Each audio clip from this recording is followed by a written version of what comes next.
자, 이번 시간에 비유동자산의 투자자산에 대해서 해보도록 하겠습니다.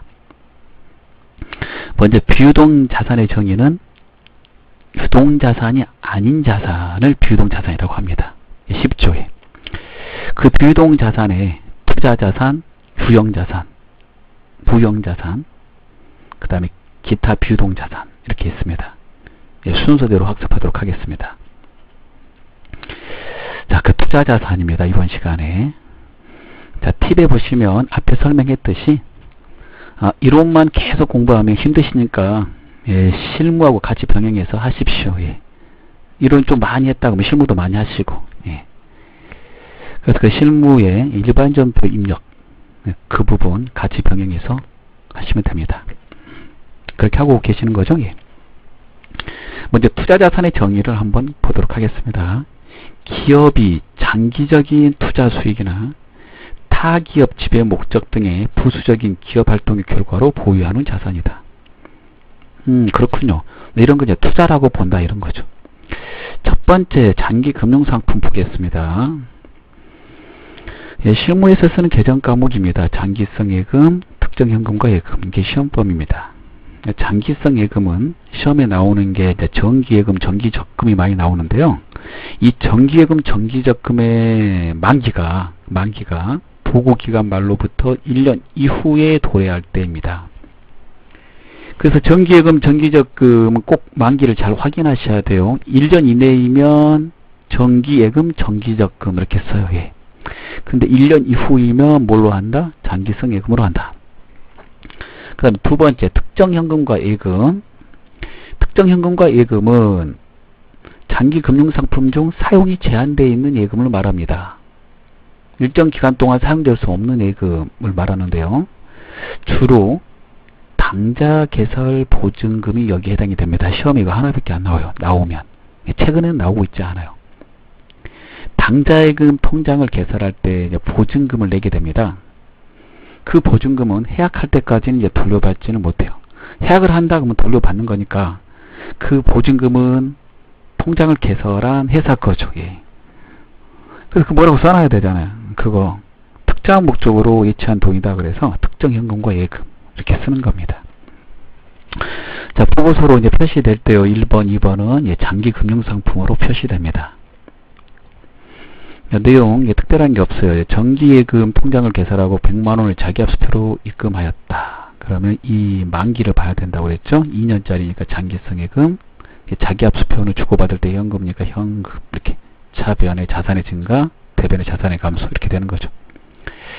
자, 예제 보겠습니다. 두 번째 거 당사 주거래은행과 당자거래 계약 3년 체결하고 당자거래 개설 보증금 50만원과 당자예금 계좌에 100만원 현금으로 입금하였다. 보증금 50만원 내고 100만원 통장에다 넣었다 이거죠. 통장에 들어간 건 100만원. 100만원 찍히고요. 보증금은 나중에 해약을 할 때 돌려받을 거예요. 이 보증금의 이름 특정 현금과 예금, 그 다음에 이제 통장에다 돈 넣은 거는 당자예금 이렇게 되겠죠. 다음 두 번째 거 보겠습니다. 두 번째 거는요, 이제 배울 게 만기 보유증권과 매도 가능 증권입니다. 이 두 개, 장기 투자 증권으로 통합됩니다. 보고서 작성할 때, 결산 시. 자, 실제 회계 처리는 이제 개정 과목을 해야 되니까 따로따로 해야 되는 거고, 이제 보고서 만들 때만 이거 통합돼요. 만기 보유증권은 만기까지 보유할 목적으로, 즉, 만기까지 보유할 적극적인 의도와 능력이 있어야 된다고 돼 있어요. 적극적인 의도와 능력이 있는 채무증권. 채무증권은 사채, 국채, 다 써볼게요. 공채 이걸 말합니다. 다른 회사의 사채, 국채, 공채를 샀다. 만기까지 보유할 목적으로. 얘네들은 보통 그 만기가 1년 이후이거든요. 그러니까 이제 유동자산에는 못 들어가고 이제 비유동자산에 이제 들어가게 되는 거죠. 비유동자산에 이런 거 다른 회사의 사채, 국채, 공채 산 거는 이게 투자의 목적으로 샀으니까 이제 투자자산에 들어가게 된다 이거죠. 이제 만기까지 보유하겠다라고 그러면 만기 보유증권 써라 이렇게 되어 있습니다. 자, 그 다음에 매도 가능 증권은요, 단기 매매 증권. 단기 매매 증권은 당좌자산에서 공부했는데 단기간 시세 차익 목적으로 다른 회사의 주식이나 사채 등을 샀을 때 쓴다고 그랬죠. 단기 매매증권도 아니고 만기 보유증권도 아닐 때, 만기 보유증권 방금 설명했어요. 그럴 때는 이제 매도 가능 증권으로 분류해라 라고 되어 있습니다. 그럼 매도 가능 증권은 이렇게 되는 거네요. 예, 단기간 시세 차익 목적이 아닌 주식 사채, 또 만기까지 보유하지 않을 사채, 국채, 공채 이런 거, 예, 그거 다 뭐다? 매도 가능 증권이다. 자, 그 다음에 매도 가능 증권은 단기 매매 증권처럼 결산 시에 혹시 시장성이 있을 경우 이게 시장에서 거래하는 그러한 주식이나 사채 등이라면 평가하라고 되어 있고요. 그 평가하는 이름이 매도 가능 증권 평가이익, 매도 가능 증권 평가 손실입니다. 이 두 개의 계정 과목은요, 수익 비용이 아니고 자본의 기타 포괄 손익 누계액으로 분류됩니다. 이거 좀 알아두셔야 돼요. 자, 그 다음에 만기 보유증권을 사든 매도 가능 증권을 사든 이거 취득 시에 수수료를 지급할 수 있어요. 단기 매매증권처럼 수수료 지급할 때 그 수수료는 취득원가에 가산합니다. 이게 단기 매매증권과 차이점입니다. 단기 매매증권은 취득 시에 발생되는 수수료를 뭘로 처리하라고 그러냐면 비용으로 처리하라고 그랬죠. 그래서 수수료 비용, 지급 수수료 이렇게 처리하는 건데, 만기 보유증권과 매도 가능 증권은 이제 그렇지 않습니다. 단기 매매증권은 결산 시에 평가하죠. 예, 매도 가능 증권도 시장성이 있는 건 결산 시에 평가합니다. 단기 매매증권은 원래 시장성이 있는 거고, 예. 만기 보유증권은 결산 시에 평가하지 않습니다. 그래서 평가하는 계정이 없어요. 네, 그렇게 좀 알아두시면 되겠습니다. 자, 그 다음에 만기 보유증권과 매도 가능 증권은 일반적으로 이제 투자 자산인데요. 일반적으로 이제 투자 자산으로 분류하는데, 예, 상황에 따라서 당좌 자산에 들어갈 때가 있어요. 당좌 자산에 어떤 상황인지 잠깐 보겠습니다. 보고기간 말로부터 1년 내에 만기가 도래하는 만기 보유증권이 있다 라고 그런다면, 만기 보유증권은 원래 처음에 샀을 때는 뭐 3년짜리 5년짜리 이렇게 사거든요. 근데 이게 1년 지나고 1년 지나고 1년 지나면 이제 1년 내가 될 수 있잖아요. 예.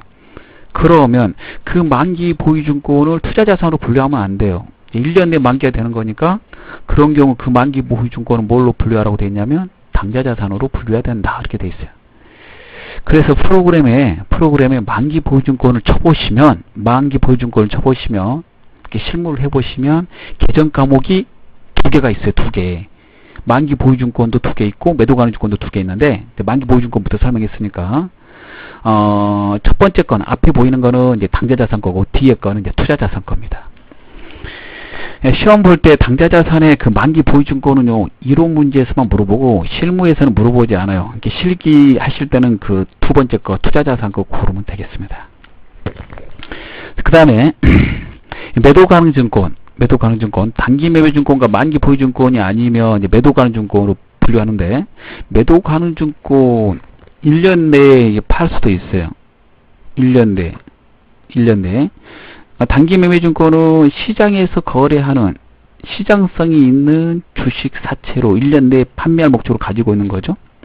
매도 가능 증권이라 하면 이제 시장성이 없는 주식이나 사채를 가지고 있다가, 원래는 이런 것들은 이제 1년 지나서 팔게 되는데 1년 내에도 팔 수 있거든요. 예. 만약 그렇게 판다면 그거 단기 매매증권 될 수 없고 만기 보유증권 될 수 없으니까 매도 가능 증권으로 분류를 하고요.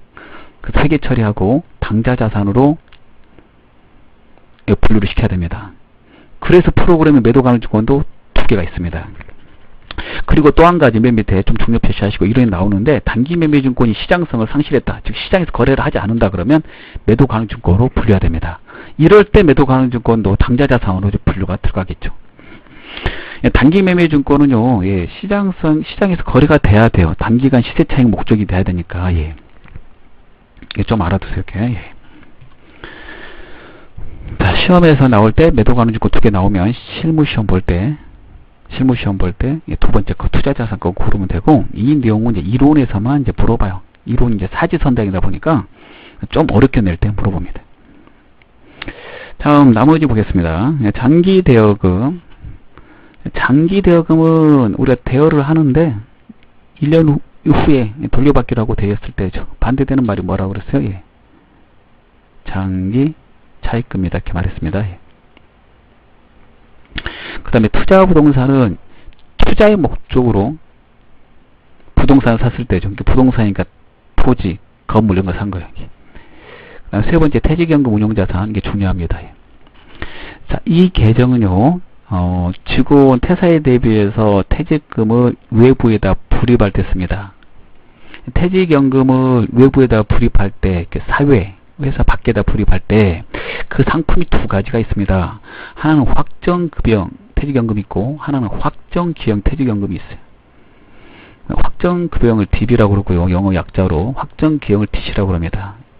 두 개 중에 하나를 선택해서 가입을 해야 돼요. 첫 번째 그 확정급여형으로 가입을 하면 회사 계좌를 두고요. 그 연금을 불입하게 됩니다. 두 번째 확정기여형으로 가입하게 되면 근로자 개인 계좌를 다 개설하고 거기다 퇴직연금을 불입해요. 수익이 생기면 확정급여형 그 수익을 회사가 가져가지만 확정급여형 그 수익을 직원들, 임직원들 그 퇴직연금 계좌로 돈이 들어가기 때문에 임직원들이 가져가야 되죠. 그래서 확정급여형이 회사가 관리하는 퇴직연금 통장이 되겠습니다. 회사 계좌로 들어가기 때문에 그 수익을 회사가 가져가므로 이런 경우 퇴직연금 그 계좌에다 돈을 불입할 때마다 퇴직연금 운용자산으로 회계 처리합니다. 그러니까 왜 투자자산이 됐는지 알겠죠? 수익금을 가져가니까. 그런데 확정기형으로 한 경우는 이제 직원 계좌로 즉시 퇴직금을 불입하는 것이므로 퇴직금을 주는 거나 다름이 없죠. 그래서 즉시 퇴직급여로 비용 처리합니다. 퇴직급여로. 얘는 자산 처리하는 거, 자산 처리. 잘 봐야 됩니다. 예전 과목 이걸 눈여겨봐두시면 되겠습니다. 그리고 운용수익이 발생하면 퇴직연금 운용수익, 이런 계정으로 이렇게 처리한다. 이렇게 알아두시면 되겠습니다. 자, 퇴직연금 운용자산, 잘 기억을 하십시오. 이번 시간에 여기까지 하도록 하겠습니다. 네, 감사합니다.